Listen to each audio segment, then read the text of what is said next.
Hello and welcome to the Grand Line Review, your source for everything One Piece. And today we are going to be stepping into a more neglected side of the series for this channel anyway, being the Marines. Now in such a pirate-focused world, these guys can be easy to forget about, especially since they can go entire arcs without so much as a mention. However, they are undeniably the strongest organized force within the One Piece world, and at their helm are some incredibly monstrous individual powers that I would like to examine here today. Now before we begin, I should say that there are very few ways to empirically construct this kind of list, as despite 22 years of publication, we have never seen these figures truly go all out, with perhaps one exception, but we'll get to that. So let's all just remember that this list is primarily for the sake of fun and discussion. So if you disagree with my picks or the order they've been placed in, then please do let me know in the comments. In a civil manner, of course. But for now, the criteria for this list is as follows. To be considered as one of the most powerful Marines, a figure must have displayed said power in some form, which may not necessarily be as straightforward as the criteria makes it seem. Furthermore, all characters on this list must be canon, or else a Buster Call will be immediately ordered on all of your homes, so out of concern for my viewers, I simply refuse to engage in non-canon speculation. You're welcome. But with that out of the way, let's begin. Welcome to the top 5 most powerful Marines in One Piece. Number 5.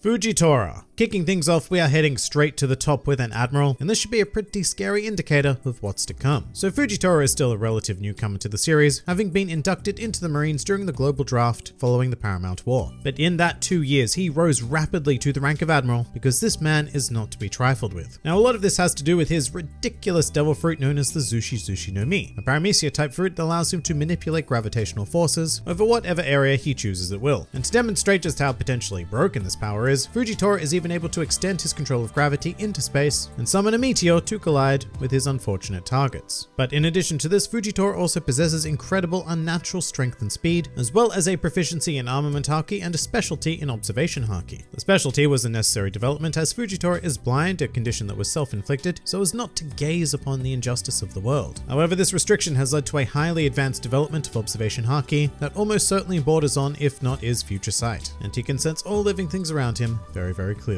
And with this combination of abilities, Fujitora's combat CV is extensive, having been able to defend against both Monkey D. Luffy and Don Quixote Doflamingo, seemingly effortlessly I might add, as well as completely overwhelming Zoro, fighting Sabo to a standstill, and with the assistance of Suru and Sengoku, he even defeated Jack, one of Kaido's highest ranking officers. And this is all before we've seen his true potential. Fujitora is a force in this world who stands at the pinnacle of individual power, and yet he's just our introduction to this list.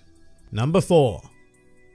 Kizaru. Moving on, let's take a look at quite possibly the fastest character in the entire series with one of the slowest of minds, Marine Admiral Kizaru. So this fine fellow is best known for having a Logia fruit that allows him to conjure, manipulate, and become light, which allegedly allows him to move at the quote-unquote speed of light. And whether or not this is strictly speaking true, well, that's up for extended debate and I won't go into it here, but what is undeniable is that Kizaru becomes fast AF, and this speed heavily increases the force of his attacks, leading to devastating results. Not only that, but conjuring light also allows Kizaru to fashion all sorts of light objects and even fire a form of laser beam, all of which is incredibly potent and will take down most opponents within a single strike. As for demonstrations of this power, well, Kizaru did manage to eliminate 4 members of the worst generation pre-time skip with incredible ease, as well as stand up to the former first mate of the Pirate King Silver's Rayleigh, and still not show any real level of concern. Now this may be because Kizaru is just, a chilled kind of guy in any situation, but at the same time, anyone who can cause the living legend that is Rayleigh even a modicum of trouble is an individual to be in awe of. But the CV doesn't end there, as Kizaru also fought Marco the Phoenix quite comfortably during the Paramount War, and even briefly took on the strongest man in the world, Whitebeard. Although with that said, there is at least one man in the world who can put a halt to Kizaru's lightspeed rampage, and that is Ben Beckman. But even with that One Piece kryptonite, Kizaru is still one scary mofo. Number 3. Sakazuki.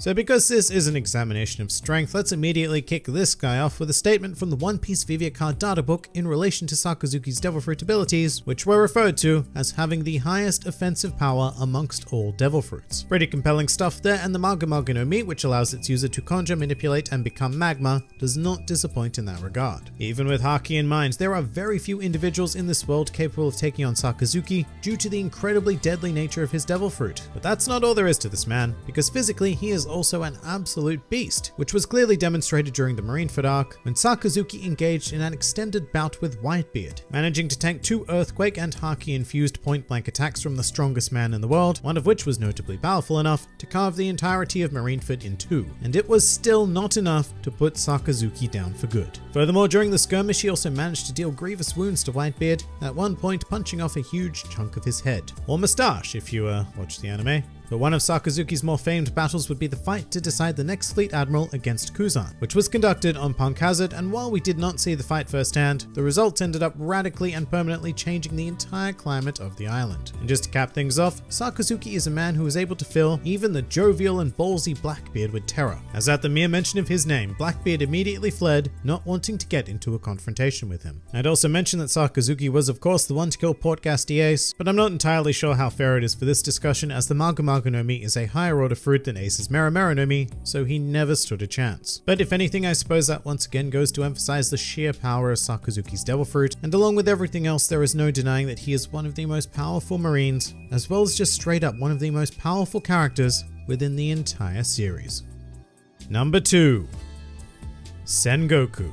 Now moving into the truly legendary territory, we have Sengoku the Buddha, a man who has been described as one of the finest tactical minds in the world and who certainly possesses the power to match. On his own, Sengoku is a physical force to be reckoned with, crowned as one of the strongest Marines of his generation, which was shown when he demonstrated the raw power capable of pinning down a certain Monkey D. Garp during Marineford. However, it is impossible to move on without acknowledging his Devil Fruit, which is a mythical Zoan type known as the Hito Hito no Mi Model Daibutsu, and is quite possibly one of the craziest powers ever displayed within the series. With it, Sengoku can not only become a gigantic Buddha-like statue thing, but with his size, he gains tremendous strength and is even able to maintain his speed. But the crowning feature of becoming a big old Buddha is the ability to produce explosive shockwaves that were shown to be strong enough to blow away the majority of the Blackbeard pirates, who aren't exactly a weak group of individuals themselves. Plus, Sengoku is one of the few people in this world who possess a mastery over all 3 types of Haki, because thanks to the wonderful VV card databook, it was confirmed that while he's never displayed it, Sengoku does indeed wield Conqueror's Haki, thus making him a very formidable presence on these seas. And really, the only issue I have with Sengoku here is that we've never truly seen what he's capable of. I mean, there have been glimpses here and there and heavy implications given his position as the former Fleet Admiral, but there's just not enough evidence to support his claim any further, and really that's the only reason why he comes in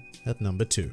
Now before we move on to our top spot, we do have some honorable mentions for this particular list, and we're going to begin with Kuzan. Some of you may be surprised to not see him here, but my reasoning is almost entirely semantic. He isn't a Marine anymore. Therefore, he doesn't qualify. For the record, if he did, I'd probably place him below Kizaru and probably in front of Fujitora, but he was clearly inferior to Sakazuki, which is the only hard evidence we have to go on. Next up, we have another figure in the current Admiral Ryokugyu. The problem with him is that not only have we not seen any of his power whatsoever, we haven't even seen his face. He's probably ridiculously strong and he may very well deserve a spot on this list, but all we have is the single shred of tangible detail that he is an admiral, and with that alone there's not a lot I can really do.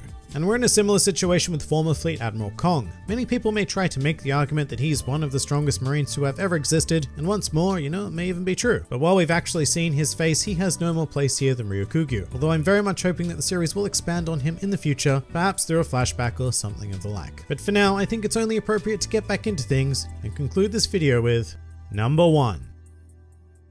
Monkey D. Garp. Also known as Garp the Fist, and more importantly as the hero of the Marines, there is really no one more fitting to top this list. And that latter title was very well earned during the mysterious, at the time of this recording, era of the Rocks Pirates, which saw 2 of the strongest figures in history, being the Emperor's Big Mom and Kaido, rise to prominence. However, Garp is most well known for being something of a rival to the former Pirate King himself, Goldie Roger. The 2 were known to have clashed on many occasions, and while that might not be great evidence for our purposes here, given that Roger's exact strength is an unknown quantity, when we examine Garp's pure physicality, there can be little argument. First off, Garp is a man who is known to throw cannonballs with his bare hands, which actually end up being far more effective and destructive than when they're fired by real cannons. Should he so choose, Garp is also capable of wielding a giant, and I mean giant, iron ball and chain, which is slightly smaller than the size of his own personalized marine battleship. His punches are so potent that he can completely wreck figures like Don Chinchao and Marco the Phoenix in a single strike, and he is also of course a proficient wielder of armament and observation haki, with the maybe potential of Conqueror's haki, although that is entirely speculation due to Garp claiming that Luffy had inherited the ability, although who knows, that might not be a genetic inheritance. However, Garp's true strength can also be well gauged by those around him. For example, the strongest man in the world, Whitebeard, who has been referred to far too many times in this video about Marines, held great respect for Garp's power, which is very, very notable when you compare it to Whitebeard's attitude towards Seikuzan, whom he referred to as a rascal. That really should display the gap in power between Garp and the then admirals of the Marines. Although furthermore, during the Paramount War after the death of Ace, Garp very seriously stated that he intended to kill Sakazuki, the number 3 spot on this list, and Garp probably would have done it as well if Sengoku had not restrained him. In fact, Sengoku really is Garp's only competition on this list, but what puts Garp far and above in my mind is the fact that he isn't even a Devil Fruit user. His power is 100% natural and condensed into a fist that could threaten the very stability of the world were he not a member of the Marines. But thankfully for them, he is. And so Garp the hero, until further notice, will remain supreme as the strongest Marine in the series.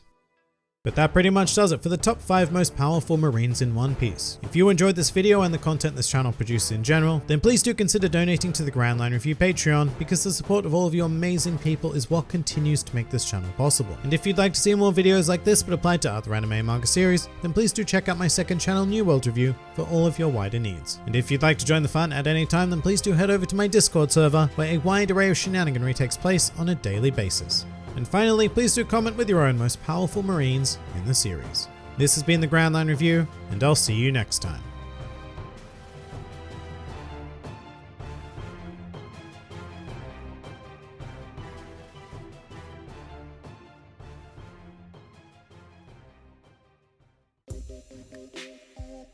Will the channel comments ever come back? You're about 80 behind at the moment. Alright, here's the thing about the best channel comments. Those were by far some of my favorite videos to make. They were very good fun and I never really intended to stop making them, but to be completely honest, what happened was I stopped getting the comments to fill them. There came a point in the life of this channel where everyone just started posting normal comments and the wacky and weird stuff that I used to feature dried up. So that, combined with the fact that those videos never got great views to begin with, very much left me in a place where I decided to use my time to produce other things. I do still save weird comments that I may want to feature in the future, but basically if you guys want best channel comments back, then you need to provide some best channel comments. Exactly how many episodes of One Piece exist? Lots. If animals could talk, which would be the rudest? Tough question, but if I had to pick one, I'd say it was the mouse, which has kind of been the name, really.